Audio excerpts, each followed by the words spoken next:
and let's get into junior officer, senior enlisted relationships. You start that one. This is very important to me because I'm coming off of a situation in the last 12 to 18 months where, as a senior NCO, I had an opportunity to form a relationship with a junior officer. That classic mentor relationship that they teach you in officer school and senior enlisted schools, that when you have a junior officer coming up, they want to bond with a senior NCO, so you train each other. Mm-hmm. The officer is going to learn from the enlisted person, and the enlisted person is going to teach the officer how to be a better leader. It's a mutually beneficial relationship, and that's how it's supposed to be.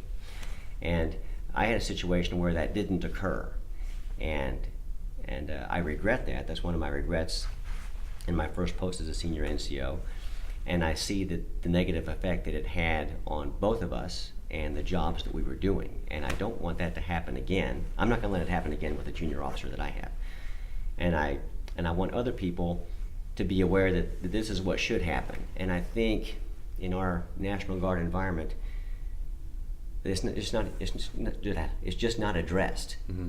Because any company or unit that you want to take is going to have cadets coming in and out, and they're going to have second lieutenants rolling in and out.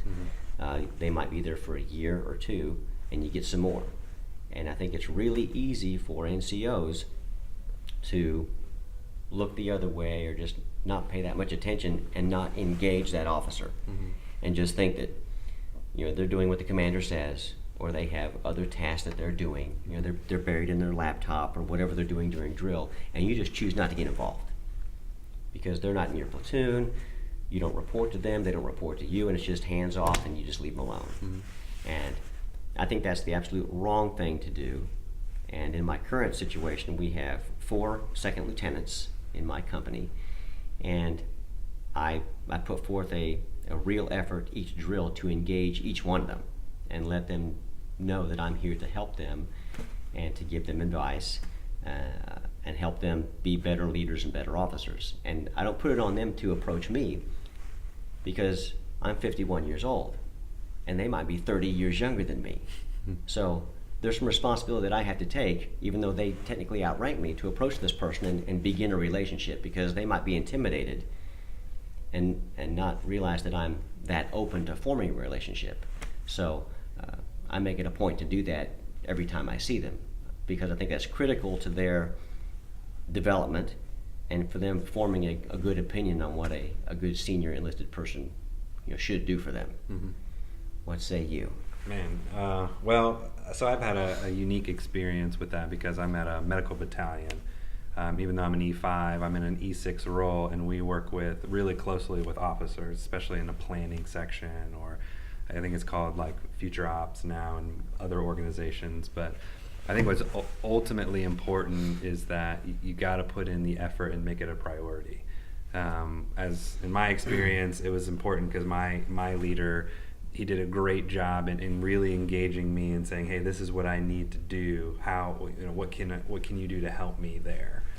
And just getting close to him and understanding how he thinks and what his desires. The officer? Yeah, the officer. Yeah, his needs and his wants and what he needs to do.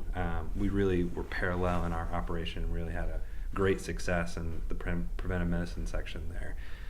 So what I would say, even though I'm an E5, you have to make it a priority. You have to say, what can I do to serve you, sir, ma'am? What is your mission? What is it that you want to accomplish, and what can I do to get there with you? And then when they get to your level, then it becomes kind of a mentorship role. I know that a lot of the second lieutenants were asking us NCOs, why do you do it this way? Why do you, they were really receptive. And why is it that you guys think this way? And it was just a really great kind of bounce back and forth. I have a kind of question for you. What if you have an officer that doesn't care? What if somebody's like, man, I don't need your help? What do you do?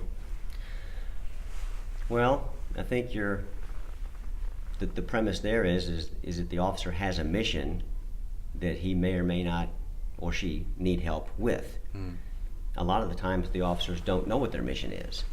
For example, in my unit, The 4 second lieutenants that I have, when I walked in, there were 2 because the other 2 were at school. And I could see that these people were sitting around with not much to do, and they weren't getting any direction. Mm-hmm. I can't allow that to happen because I'm in charge of the unit. Everybody is my business because I'm the first sergeant. So I can't let a junior officer who is influencing everybody else in their orbit, because they're an officer and people automatically have certain opinions of an officer when they see the rank, they can't just be disengaged and apathetic. They can't have no direction. And it's not that these people didn't want to do something, they just didn't have any direction. There's, what do I do? I'm here in a room and I'm an officer, now what? That's what I was walking into. So I automatically assume that what you said isn't the case. I don't assume that they don't care. I assume that they don't have direction, and that was a safe assumption. And I just take them aside, which I did, and I say, "Hey, sir, ma'am, so what are you doing today?" "Well, I don't really know what I'm supposed to be doing. I think I'm supposed to be this and that, but I just don't know." And quickly apparent that didn't know what they were supposed to do. I said, "Well, if I would like to tell you what I think." "Oh, yes, please do." "Okay, well, I think if you don't have a specific mission that you're working on, something that you need to do right now, then you need to be wherever it is your soldiers are right now. Wherever they are and whatever they're doing, you need to be there. Not that you're the expert on what they're doing, because I know that you're not. But you need to be in that space asking them how you can help them. I don't care if you go get them a wrench, or you help them clean something, or you help them carry something. Because right now, you don't know what to do, and that's not shameful. They know what they're doing. Learn from them. Show them, as their leader, that you're willing to help them with what they do. Instant credibility. True. So even if, they're not going to tell you what to do, of course, because they're the junior soldiers, but you just need to be there, immersed in what they're doing, to show that you care, to show that you're involved, and to actively help them with tasks and things that they need done. That's good stuff. I didn't just say, it didn't even cross my mind that they were sitting there not caring, unless by their posture and demeanor, they were letting me know they didn't care, and then you address that. "Well, then how would you do that?" "Okay, let's play that." I come across an officer who is showing by their demeanor that they just would rather be somewhere else. Then I just say, "Hey, sir, ma'am, do you have a minute?" And we go behind a closed door, and I just ask them what kind of drill are they having. What are you doing? How do you feel about it? And I try to have that real conversation with, what are you doing? What do you think about it? Gauge their mood, and then you can figure out what sort of direction to give them. But you just have to know that they can't be disinterested, they can't be apathetic, they can't have a bad attitude, because their attitude rubs off on too many other people for you as a first sergeant to allow that to happen. Just can't. Yeah. And most people are intelligent enough to know that that's the case. And it just might take a reminder like that to either snap them out of it or get them on a path. And none of this is pretending that you're better than they are. Right. Because there's always the realization that they outrank you. They're an officer and they have a lane, and you're the NCO and you have a lane. But it's not about playing rank right now. They know from their education and their experience that you're there to help them, that you're more senior, that you're experienced to help them. Young officers realize that. That's part of the schooling that they get. And so you don't take that as a power play. You don't use that as a power chip. You just use that to help them. It's a mutual knowledge that you're there to help each other. Now, eventually, they're going to get good at whatever their officer job is, whatever their MOS is. They're going to get good at it, and they're going to get good at it because you help them. You help them demonstrate leadership. You don't have to have a specific MOS to demonstrate leadership. It doesn't matter what your job is, but you're helping them with that, and you're helping them just be involved with other people. That's going to get them the credibility that they need with their soldiers. I don't think that stops with just a first sergeant, though. I think that can go to any NCO. In some cases, maybe an E4 that's in a certain rank or role. I think it all goes back to what we were talking about first, leadership. If you are clear on your purpose and why you're communicating with that officer and say, "Hey, sir, ma'am, my intent of having this conversation is this. I feel this way. And it's important for me. I assume it's important to you, and you kind of navigate. That's where the art of leadership comes in. You got to be able to navigate that terrain. I think everybody should kind of buy into that. Like, don't be afraid. Just because you're not the first sergeant doesn't mean you can't engage in that type of activity and relationship. That's where that culture of winning and doing great things comes into play too, I think. That's a good point too, because when you think about these young lieutenants that come out, most of them are 25 or under. Mm-hmm. Most of your lower enlisted are 25 or under. Mm-hmm. They're in the same age group, the same socioeconomic world that they live in. Mm-hmm. So of course they can relate to each other. But as a 23-year-old specialist, you may not feel comfortable approaching a 25-year-old second lieutenant about a mutually developmental relationship. You're going to think they're an officer, they know what they're doing, because they're an officer and I'm just a specialist, so who am I to approach them about anything? Well, that builds a wall there. Yep. I'm not saying it's always appropriate for a specialist to go up and try to actively train a second lieutenant. Sure.